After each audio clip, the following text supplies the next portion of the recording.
কোথায় আছে? এইদিকে। আচ্ছা আচ্ছা, এটা হচ্ছে এনটিপিসি। হ্যাঁ, কেমন লাগলো ঘুরতে? ভালো লাগলো তো।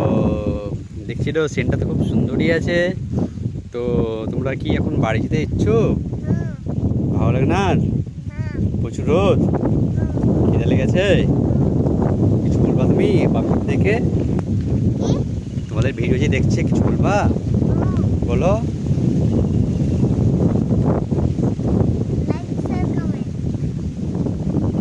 আর